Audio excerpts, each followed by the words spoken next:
Pada suatu hari, para sahabat duduk dalam masjid, bercakap mengenai Dajjal. Mereka bercerita apa sahaja yang mereka dengar, apa sahaja yang diberitahu oleh Nabi SAW kepada mereka. Dan kisah-kisah itu berkembang menjadi legenda.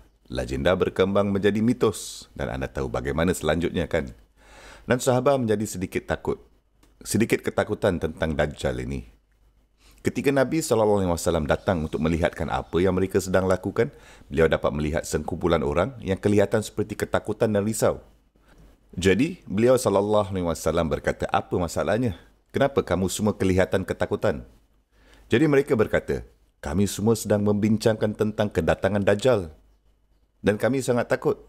Kami sangat risau. Maka Nabi SAW berkata, adakah kamu tahu sesuatu yang lebih menakutkan bagi aku yang akan menimpa kamu semua daripada Dajjal itu sendiri? Daripada Dajjal. Mereka berkata, ya Rasulullah, apa itu? Beliau SAW berkata, syirik kecil. Syirik kecil di sini bermaksud penyekutuan. Oleh itu, sahabat itu berkata, apa maksud kamu dengan syirik kecil? Ya Rasulullah, apa itu syirik kecil, wahai Rasulullah? Beliau berkata, ini adalah ketika seseorang lelaki mendirikan solat dan kemudian dia dapat melihat seseorang sedang memandangnya. Jadi dia memperindahkan solatnya kerana orang tengok dia. Kerana dia dapat melihat seseorang sedang memandangnya. Jadi lelaki itu mula solat, dia berkata Allahu Akbar. Dia bermaksud niat untuk Allah Subhanahu Wa Taala. Dan kemudian itu pula dia dapati pada masa yang sama ada orang tengok dia dalam masjid. Tiba-tiba dia luruskan badan, tegapkan diri dalam solat. Dan kemudian dia bermula dengan bacaan tilawah dan tajwid yang indah. Alhamdulillahi Rabbil Alamin.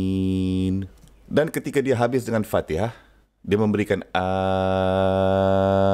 Amin yang panjang. Sebab dia sedar ada orang sedang tengoknya. Jadi dia bermula dengan Baqarah. Alif Lam Mim. Biasanya dia membaca surah Al-Kawthar je.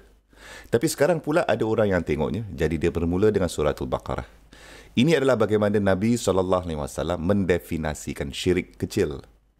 Memperindahkan solat, yakni mengubahkan niat kamu atau merosakkan niat kamu. Ini adalah syirik kecil. Ia adalah untuk merosakkan niat anda dan untuk menambahkan orang lain untuk sesebuah niat selain dari Allah Subhanahu Wa Taala. Semata-mata untuk mendapatkan pujian dari orang lain. Jadi ni anda sedang solat kepada Allah Subhanahu Wa Taala. Anda bukannya sembah berhala ke apa ke pun. Sekiranya anda sembah berhala, ini adalah syirik utama, syirik besar, betul?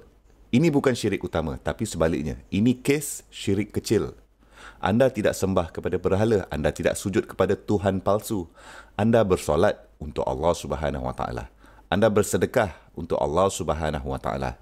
Anda melakukan apa sahaja amal baik yang anda lakukan untuk Allah Subhanahu Wa Taala. Dan kemudiannya, niat kamu rosak. Niat anda berubah pula. Niat anda telah berubah. Dan apakah ia berubah menjadi? Untuk mendapatkan sedikit pengiktirafan dari orang lain. Sedikit pujian dari masyarakat. Jadi sesebuah niat itu dikira berlapis-lapis untuk orang lain juga. Okey, jauh di lubuk hati, niat untuk menyenangkan Allah Subhanahu Wa Taala, untuk mendapatkan keredaan Allah Subhanahu Wa Taala. Sebab itulah anda dirikan solat, kan? Tapi pada masa yang sama ada juga niat yang tersirat untuk mendapatkan pengiktirafan, untuk mendapatkan kemasyhuran, untuk membuat orang berfikir bahawa anda ini suci dan soleh. Dan inilah yang kita panggil show off atau riak.